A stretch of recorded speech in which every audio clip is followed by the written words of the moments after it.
యేసుక్రీస్తు యొక్క దైవత్వమునకు గల 37 ఆధారములు. 1. ఆయనకు రోగములను స్వస్థపరచు శక్తి కలదు. మత్తయి సువార్త 8వ అధ్యాయం 1-4 వచనాలు, లూకా సువార్త 4వ అధ్యాయం 39వ వచనం. 2. ఆయనకు దయ్యములను వెళ్ళగొట్టు శక్తి కలదు. మత్తయి సువార్త 8వ అధ్యాయం 16వ వచనం, 17వ వచనం మరియు 28వ అధ్యాయం 32వ వచనం. లూకా సువార్త 4వ అధ్యాయం 35వ వచనం. 3.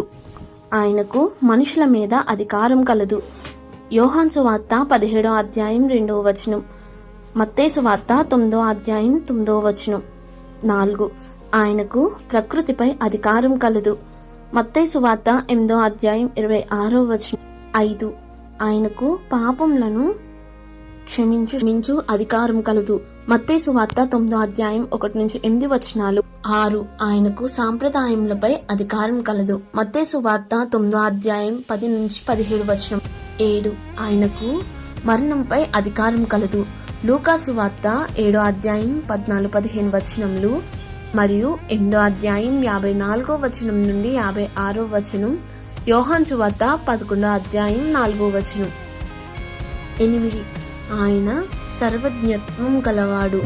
ఎట్లనగా ఆయనకు నతానియేలు మంచితనము తెలియను. యోహాను సువార్త 1వ అధ్యాయం 48వ వచనం. 9.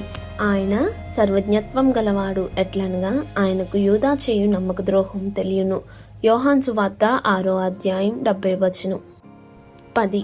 ఆయన సర్వజ్ఞత్వం కలవాడు. ఎట్లనగా ఆయనకు పరిసయ్యుల హృదయాలోచనలు తెలియను. మత్తయి సువార్త 12వ అధ్యాయం 25వ వచనం, లూకా సువార్త 5వ అధ్యాయం 22వ వచనం, 6వ అధ్యాయం 8వ వచనం మరియు 7వ అధ్యాయం 39వ వచనం, 40వ వచనం. 11. ఆయనకు శాస్త్రుల తలంపులు తెలియను. మత్తయి సువార్త 9వ అధ్యాయం 3-4 వచనములు. 12. ఆయనకు ఒక శాస్త్రి యొక్క నిజాయితీ తెలియను. మార్కు సువార్త 12వ అధ్యాయం 34వ వచనం. 13. ఆయనకు సమరయ స్త్రీ యొక్క గతం తెలియను. యోహాను సువార్త 4వ అధ్యాయం 24వ వచనం. 14. ఆయనకు తన శిష్యుల సమస్యలు తెలియను. లూకా సువార్త 9వ అధ్యాయం 46వ వచనం, 47వ వచనం. 15. ఆయన సర్వాంతర్యామి. మత్తయి సువార్త 18వ అధ్యాయం 20వ వచనం, 28వ అధ్యాయం 20వ వచనం. యోహాను సువార్త 3వ అధ్యాయం 13వ వచనం మరియు 14వ అధ్యాయం 20వ వచనం. దేవదూతలచే ఆరాధించబడెను. హెబ్రీ 1వ అధ్యాయం 6వ వచనం. 17. ఆయన దేవుని వలె గొర్రెల కాపరులచే ఆరాధించబడెను. లూకా 2వ అధ్యాయం 15వ వచనం. 18.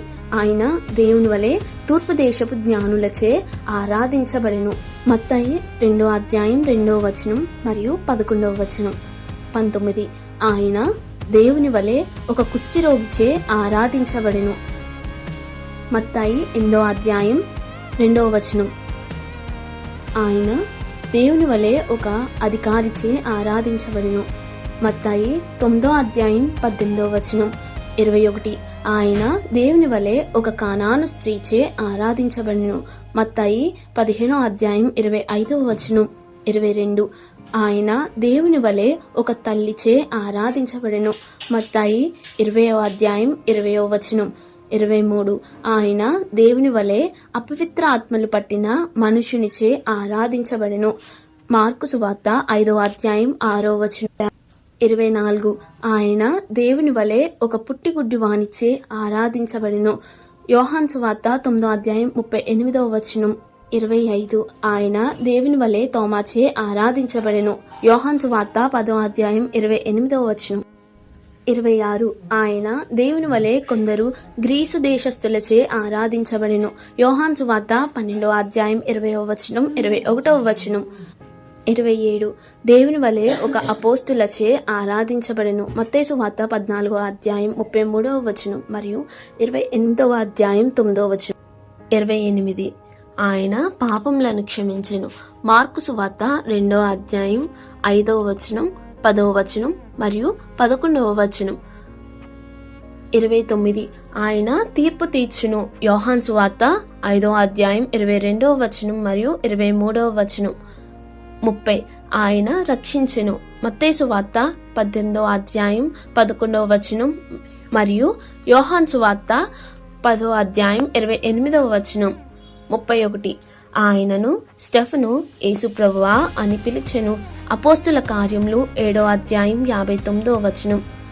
32 ఆయనను ఒక నపుంసకుడు దేవుడు అని ఒప్పుకొనెను. అపోస్తుల కార్యములు 8వ అధ్యాయం 37వ వచనం. 33 ఆయనను అపోస్తుడైన పౌలు దేవుడు అని ఎన్నోసార్లు సంబోధించెను. గలతీ 2వ అధ్యాయం 20వ వచనం, కొలస్సీ 1వ అధ్యాయం 15 నుంచి 17 వచనాలు మరియు 2వ అధ్యాయం 9వ వచనం, 1 తిమోతి 3వ అధ్యాయం 16వ వచనం, తీతుకు రాసిన పత్రిక 2వ అధ్యాయం 13వ వచనం.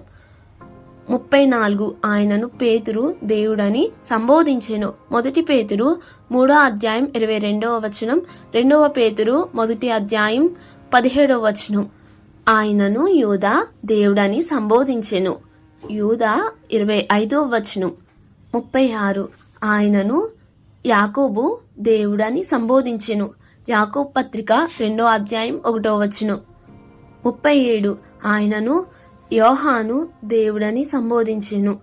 1 యోహాను 5వ అధ్యాయం 20వ వచనం, ప్రకటన 1వ అధ్యాయం 18వ వచనం మరియు 19వ అధ్యాయం 16వ వచనం.